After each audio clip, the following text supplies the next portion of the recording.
स्वामी जी, आपके art of vision के अनुसार कर्म क्रिया से नहीं होता है, कर्म भाव से होता है या अंतर आशा से होता है, इंटेंशन से होता है जी। जबकि हम साधारण भाषा में समझते हैं कि हमारे से कोई जीव की हिंसा हो जाती है तो हम लोग तो यही समझते हैं कि ये मेरे द्वारा होगी, इसका पाप कर्म का बंध मेरा होगा। तो इसमें आपका आर्ट ऑफ विजन क्या बताना चाहेगा कि भाई ये इसमें क्या दृष्टि है? कुदरत का कानून ये है कि कर्म मन वचन काया से नहीं बनता है, कर्म भाव से बनते हैं। मन वचन काया से जो कुछ भी होता है, मन वचन काया से जो कुछ भी होता है, ये कर्मों का फल है। यानी मन के ऊपर हमारा कंट्रोल नहीं है, स्पीच के ऊपर हमारा कंट्रोल नहीं है और एक्शन के ऊपर भी हमारा कंट्रोल नहीं है। ये सबको मालूम है। हमको नहीं सोचना है वो भी सोचना पड़ेगा, हम विचार नहीं करना चाहते वो भी विचार आएंगे, जो बोलना नहीं चाहते वो भी निकल जाता है, जो नहीं करना चाहते वो भी करना पड़ता है। यानी मन वचन काया तीनों कर्म नहीं है, कर्म फल है। जो कर्म पिछले अवतार में किए इसके फलस्वरूप पैदा होते ही माता पिता मिले, भाई बहन मिले, धर्म मिला, रहने का घर मिला, ये सब परिणाम है। हमने कोई प्रयास नहीं किया है। तो ये जन्म होते ही कर्म फल की शुरुआत हो जाती है और मरते दम तक यही कर्मों के फल की श्रृंखला चालू रहती है। तो मेरा कहने का मतलब ये है कि मन वचन काया से जो कुछ भी होता है ये कर्म फल है और फल की भुगतान के समय हमारे अंदर जो भाव उठते हैं, जो हमारा आशय है, जो हमारा इंटेंशन है, वो नया कर्मों को चार्ज करने का साधन बन जाता है। यानी वो कर्म चार्ज करते हैं और वो कर्म चार्ज करते ही उसका कर्मफल नेक्स्ट बर्थ में मिलता है। दर्शकगण श्रोतागण, स्वामी जी के साथ में बात जारी रखेंगे, जब तक आप साथ में बने रहिए। धन्यवाद। आइए देखिए, सुनिए और समझिए अध्यात्म विज्ञान, नई दृष्टि, नई खोज। आध्यात्म विज्ञानी अहमदाबाद के स्वामी श्री कमलेशानंद जी के साथ।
स्वामी जी, जैन धर्म के अंदर काल, स्वभाव, कर्म, पुरुषार्थ, नियति, द्रव्य, क्षेत्र, काल और भाव, ये टर्म्स आते हैं और ये जो है बताया जाता है कि इनके बिना सृष्टि का कोई भी कार्य, किसी भी व्यक्ति का, जीव अजीव का कोई कार्य इनके बिना नहीं होता है। तो आप भी बताते हैं कि ये जगत नियंता व्यवस्थित शक्ति है।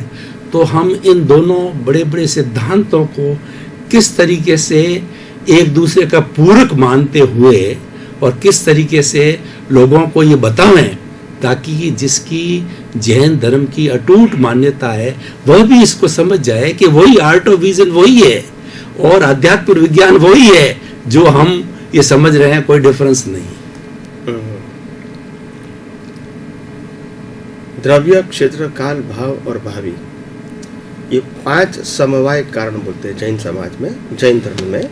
5 समवाय यानी एक दूसरे से जुड़े हुए हैं, उनमें से एक भी नहीं होता है तो कार्य नहीं होता है, तो इसको समवाय कारण भी बोलते हैं। तो द्रव्य, क्षेत्र, काल, भाव और भावी।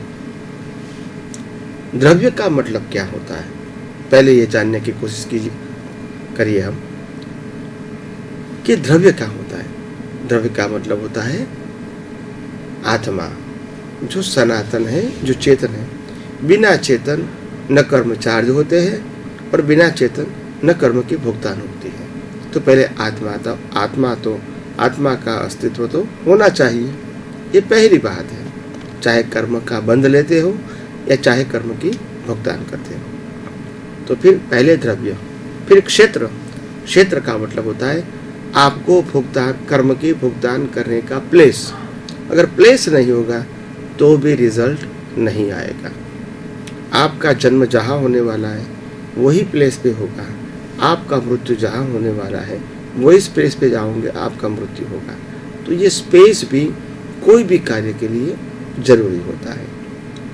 द्रव्य, क्षेत्र, फिर काल का मतलब होता है समय। कौन से समय में आपको ये काम करना है, आत्मा की हाजिरी में कौन सी जगह पे और कौन से समय पे आपको काम करना है, भुगतान करनी है, चाहे पाप है चाहे पुण्य है, इसके भुगतान भी समय के मुताबिक होती है।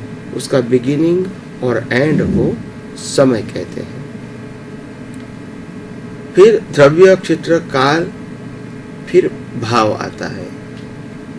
भाव का मतलब होता है आपने जो भाव किया है उसी का फल कुदरत हमको द्रव्य, क्षेत्र और काल के आधार से देती है। तो हम भाव ही नहीं करेंगे तो द्रव्य, क्षेत्र, काल कुछ नहीं करेंगे हमको, और कुदरत भी कुछ नहीं करेंगे। तो भाव करते हैं तभी हमको संजोग मिलते हैं। ये सब आत्मा भी हाजिरी, फिर द्रव्य, फिर क्षेत्र, फिर काल, और बाद में ये भाव होने से ये चारों बाकी 3 चीज मिलती है। और 5वां है भावी। भावी का मतलब होता है भुगतान करने वाला, यानी हमको सुख देने वाला, दुख देने वाला भी तो निमित्त चाहिए, चाहे वो व्यक्ति के रूप में है, चाहे साधन के रूप में है, चाहे संपत्ति के रूप में है, चाहे सत्ता के रूप में है, मगर ये निमित्त भी तो चाहिए हमको। तो इसीलिए जैन धर्म में 5 समवाय कारण जिसको बोलते हैं, तो ये 5 कारण हैं, द्रव्य, क्षेत्र, काल, भाव और भावी। और पांचों जो चीज है वो समुच्चय है, यानी एक दूसरे से जुड़ी हुई है। तो इसीलिए 5 में से एक भी चीज नहीं होती है तो कार्य नहीं होता है। मैं एक एग्जाम्पल देके आपको ये बात समझाने की कोशिश करूंगा। एग्जाम्पल, एक व्यक्ति था, उनकी उम्र 50 साल की थी और वो वर्ल्ड चैंपियन रनर था, यानी वर्ल्ड का फर्स्ट नंबर का दौड़ने वाला वो गोल्ड मेडलिस्ट था। उनकी उम्र आज 50 साल हो गई है। उनको यमराज लेने के लिए आए कि आपका मृत्यु का समय हो चुका है, तो मैं आपको लेने के लिए आया हूं। हालांकि जो वर्ल्ड चैंपियन था उन्होंने कहा कि अभी तो मैं स्वस्थ हूं, कोई रोग नहीं है, कोई तकलीफ नहीं है, तो आपकी शायद गलती हो गई होगी, आप दूसरे को लेने के लिए आए होंगे और गलती से आप मेरे पास आ गए। तो यमराज ने कहा नहीं, गलती नहीं है, आप ही को मैं लेने के लिए आया हूँ। तो फिर बोले कि नहीं भाई, शायद आपके कंप्यूटर में कोई गलती हो गई होगी। तो बोला नहीं, आपके कंप्यूटर में वायरस आते हैं, हमारे कंप्यूटर में कोई वायरस नहीं आते हैं। तो फिर अपने आप को बचाने के लिए जो वर्ल्ड चैंपियन था वो दौड़ने लगा।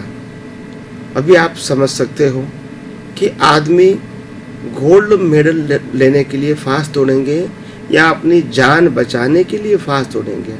तो आपको मालूम है, जान बचाने के लिए फास्ट दौड़ेंगे। तो वो बहुत तेज दौड़ने लगा, क्योंकि ये जन्म मरण का प्रश्न था। वो भागने लगे। 8-10 किलोमीटर दूर जाके उसका हार्ट फेल हो गया, वो वहां मर गया। उस समय यमराज ने सोचा था कि मैं जो व्यक्ति को लेने के लिए आया हूं, ये व्यक्ति तो वही है, मगर उसका मृत्यु का स्थान ये नहीं है। मगर उस समय तो मालूम नहीं था कि ये चैंपियन है, मगर बाद में मालूम हुआ कि उनका जो स्थान है वो वहाँ पहुँचेंगे तो बाद में ही वो मर जाएंगे। यानी हम समझते हैं कि हम बचाने के लिए दौड़ते हैं और कुदरत हमको मारने के लिए वही जगह, वही समय, वही संजोग इकट्ठा कर लेती है और कार्य हो जाता है। तो इसीलिए कोई भी कार्य ऐसा नहीं है जो द्रव्य, क्षेत्र, काल, भार और भावी के बिना होता है। तो इसीलिए जैन धर्म में जो समवाय कारण बताए हैं उसका ये मीनिंग है। तो कोई भी अवस्था में आप इस पांचों कारण को देख सकते हो, अनुभव कर सकते हो, और हर व्यक्ति को आप निमित्त के रूप में देख के निर्दोष भी देख सकते हो। यही मुक्त पुरुषों ने, यही वितराग पुरुषों ने हम सबको बताया है।